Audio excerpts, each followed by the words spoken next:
इस वीडियो में हम आज के प्रयागराज से प्राचीन प्रयाग तक की यात्रा करेंगे। कुछ विशेषज्ञों, कई प्राचीन पुस्तकों एवं इंटरनेट पर कई दिनों की तपस्या के पश्चात इस वीडियो को अस्तित्व देना संभव हो सका। गंगा, यमुना एवं सरस्वती, इन तीन नदियों का दुर्लभ संगम है प्रयाग, जिसका अर्थ है यज्ञ की पवित्र भूमि। यहाँ हर वर्ष माघ मेला, तीसरे एवं छठे वर्ष अर्धकुंभ एवं प्रत्येक 12 वर्ष पर महाकुंभ का आयोजन होता है, जिसमें करोड़ों की संख्या में श्रद्धालु संगम में स्नान करने के लिए यहाँ पर पहुंचते हैं।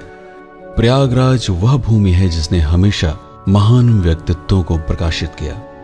जवाहरलाल नेहरू, लाल बहादुर शास्त्री, इंदिरा गांधी, राजीव गांधी, गुलजारीलाल नंदा, विश्वनाथ प्रताप सिंह, मदन मोहन मालवीय, महर्षि महेश योगी, धर्मवीर भारती, ध्यानचंद, महादेवी वर्मा, सुमित्रा नंदन पंत, सूर्यकांत त्रिपाठी निराला, हरिवंश राय बच्चन, अमिताभ बच्चन आदि अनेक नाम हैं जिनके ऊपर अलग से एक डॉक्यूमेंट्री का निर्माण किया जा सकता है। आज जो प्रयागराज हम अपनी आंखों से देखते हैं, उसको ये सब बनने में हजारों वर्ष लगे हैं। इस बदलाव में सबसे अधिक योगदान रहा अंग्रेजों एवं मुगलों का। पुराना यमुना पुल, गंगा पुल, इलाहाबाद विश्वविद्यालय, कंपनी गार्डन, इलाहाबाद संग्रहालय, ऑल सेंट कैथेड्रल, उच्च न्यायालय, प्रयागराज स्टेशन आदि निर्माण अंग्रेजों के शासनकाल में किया गया। संगम क्षेत्र में स्थित विशाल किला अकबर द्वारा एवं खुसरो बाग को अकबर के पुत्र जहांगीर ने अपने पुत्र खुसरो के नाम पर बनवाया था। विशेषज्ञों का मत है कि इस भूमि के आध्यात्मिक प्रभाव में आकर 1583 में अकबर ने सरस्वती नदी के ठीक ऊपर इस किले का निर्माण करवाने के साथ ही प्रयाग का नाम बदलकर अल्लाहाबाद किया, जो बाद में इलाहाबाद के नाम से प्रचलित हुआ, जिसका अर्थ था अल्लाह का शहर।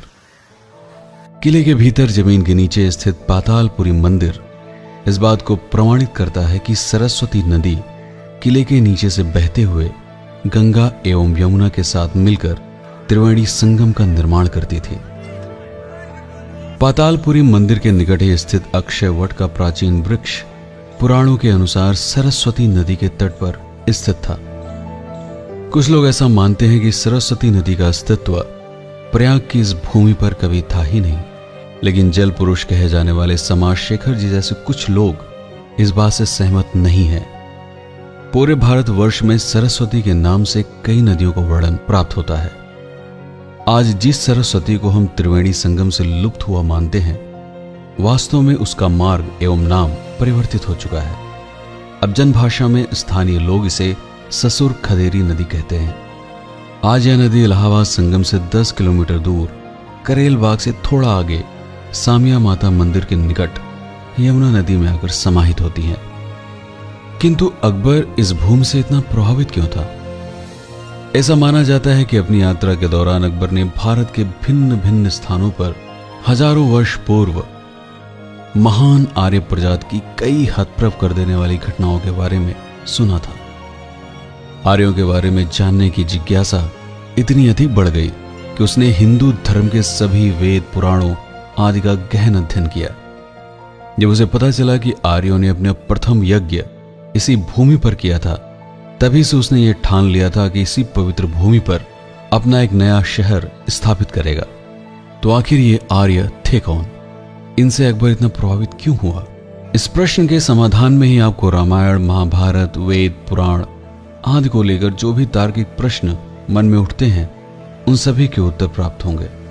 प्राचीन काल में भारत को आर्यवर्त कहा जाता था, क्योंकि हिंदू धर्म के मूल संस्थापक आर्य भारत के अलग अलग भागों में वास करते थे।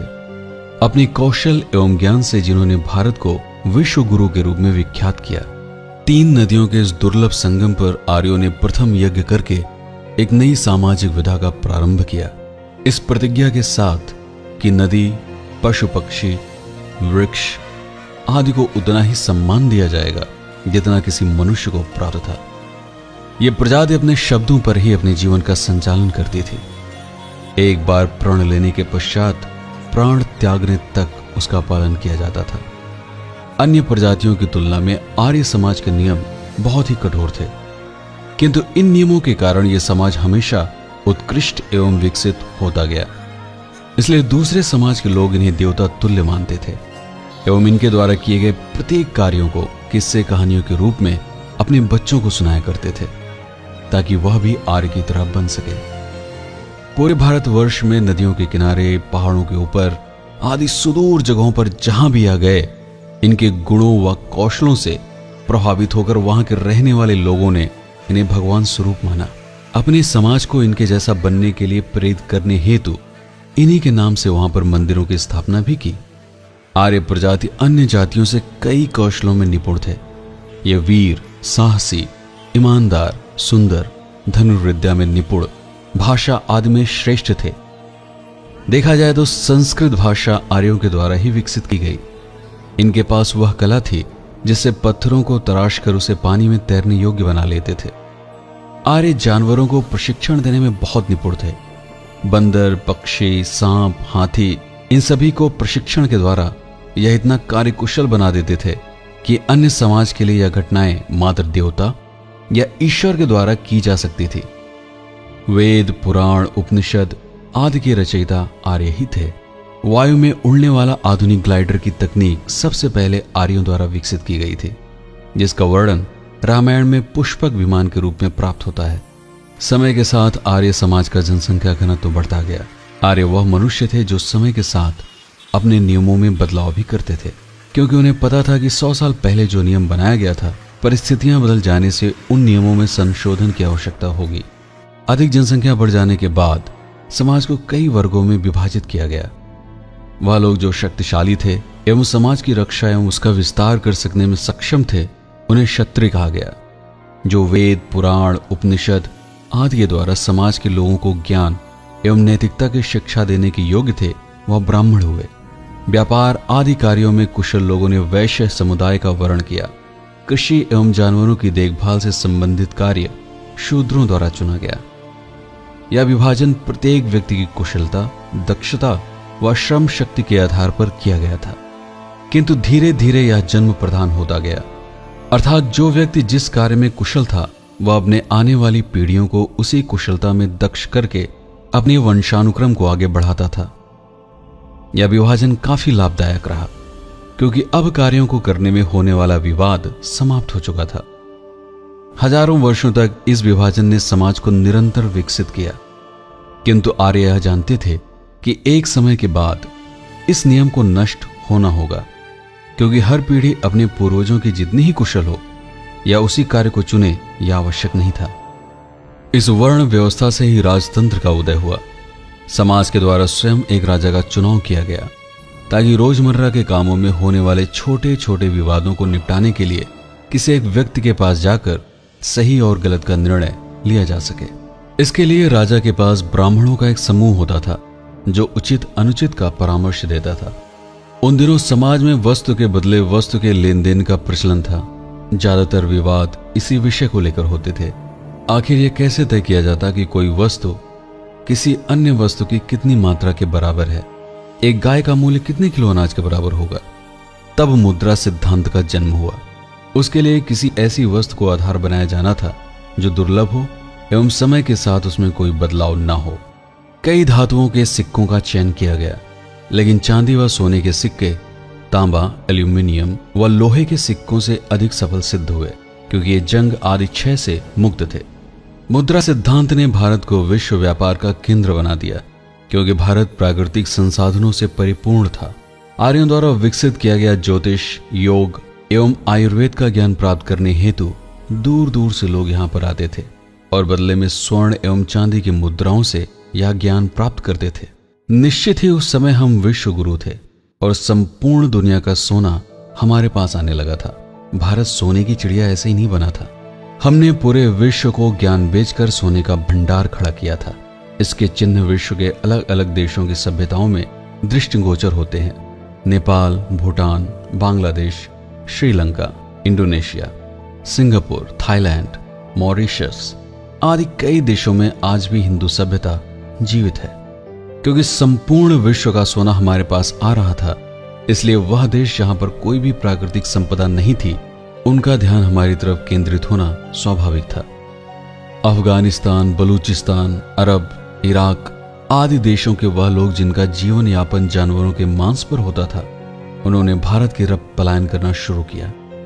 उनका धर्म यही सिखाता था कि मनुष्य के लिए ही ईश्वर ने जानवरों का निर्माण किया है, इसलिए स्वयं को जीवित रखने हेतु यदि जानवरों को मारकर खाना पड़े तो यही धर्म है। यदि वह इसे धर्म के रूप में स्वीकार नहीं करते तो रेगिस्तान में जिंदा रहने का उनके पास और कोई विकल्प नहीं था। चूंकि आर्य जिज्ञासु प्रवृत्ति के थे, इसलिए उन्होंने दूसरे धर्म के लोगों को अपने समाज में उचित स्थान दिया। इनका वक्तव्य था वसुधैव कुटुंबकम, अर्थात संपूर्ण विश्व ही एक परिवार है। यदि आप सीखने के मार्ग पर हों तो विविधता हमेशा आपको आकर्षित करती है, क्योंकि आपके ज्ञान को और अधिक उत्कृष्ट करने के साथ ही उसे विस्तार भी देती है।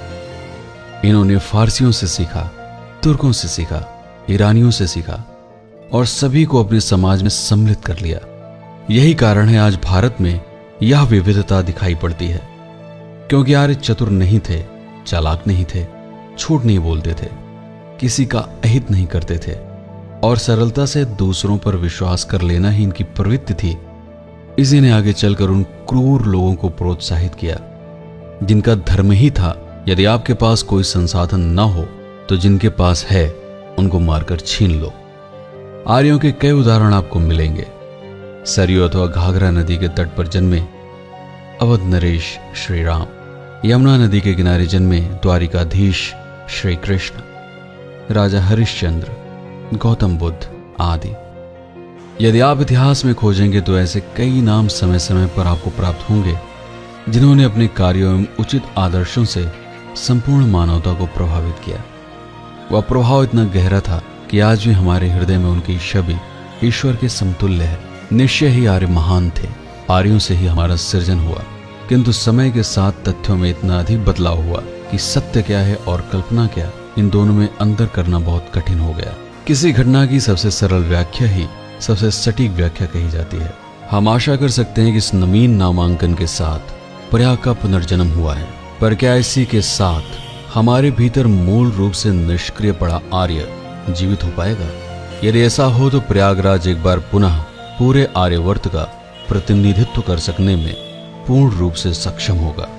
इस वीडियो को बनाने में इसी बात का ध्यान रखा गया है कि चमत्कारिक शक्तियों का संदर्भ न प्रकट किया जाए। आशा है आपको यह वीडियो पसंद आया होगा।